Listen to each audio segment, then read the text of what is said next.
মহিউদ্দিন ভাই, আমি আপনার মাধ্যমে সারা দেশকে জানাই দিচ্ছি, নাস্তিক কাউকে আপনি বলতে পারেন না। কেউ যদি নিজেকে নাস্তিক ঘোষণা করে, তারও হিসাব সে আল্লাহর কাছে দিবে। আমাদের কোনো কিছু বলার নাই। জাহিদ ভাই নাস্তিক না আস্তিক, এটা জাহিদ ভাই সম্পূর্ণ পার্সোনাল ব্যাপার, এখানে আমাদের কোনো কিছু নাই। কিন্তু বলা যাবে না যে জামাত ইসলাম ধর্মের ব্যবসা করে বা জামাত ইসলাম ধর্মের ঠিকাদারি নিচে, এটাও আবার বলা যাবে না। এটা আবার ডাক্তার সাহেবের কাছে আবার এটা আশা করিনি। এবার আপনার প্রশ্নে আসি। এবারের ভোট সারা দেশকে একটা চারটে মেসেজ দিচ্ছে। স্বাধীনতা বিকৃতি ইতিহাস আর চলবে না। দ্বিতীয়, গর্বিত মুক্তিযুদ্ধ কারো বাবার সম্পত্তি না। তৃতীয়, জামাত রাজাকার বা স্বাধীনতা বিরোধী এই জঘন্য মিথ্যাচার, এই ন্যারেটিভ আর চলবে না।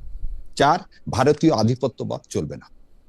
এই এই চারটা কারণেই আজকে, আমি জানি না শিশির মনির সাহেব কি বলছেন, আমি অ্যাক্টিভলি আমি এই ভোটের মধ্যে যতটুকু দেখলাম, আমরা সব সময় জানতাম সাদিক কায়েম অনেক বেশি ভোটে জয়লাভ করবেন, এবং সেটাই হয়েছে। আমরা ফারহাদের বিষয়ে, আমি আপনাকে একদম বলতেছি, আমরা ফারহাদের বিষয়ে জানতাম সেটা হয়তো খুবই টাইট জয় হবে।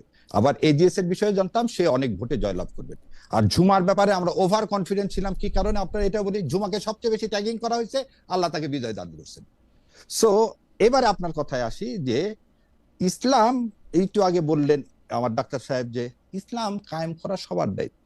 জামাত ইসলাম কোনো ঠিকাদারি নেয়নি। জামাত ইসলাম দাওয়াত দেন যে কি ধরনের ইসলাম হওয়া উচিত, কোরআন এবং সুন্নাহ। নবী করিম সাল্লাল্লাহু আলাইহি ওয়াসাল্লাম মৃত্যুর আগে বলে গেলেন, আমি দুইটা জিনিস তোমাদের জন্য রেখে গেলাম, কোরআন ও সুন্নাহ। এই দুইটার আলোকে তোমরা তোমাদের জীবন পদ্ধতি পরিচালিত করো।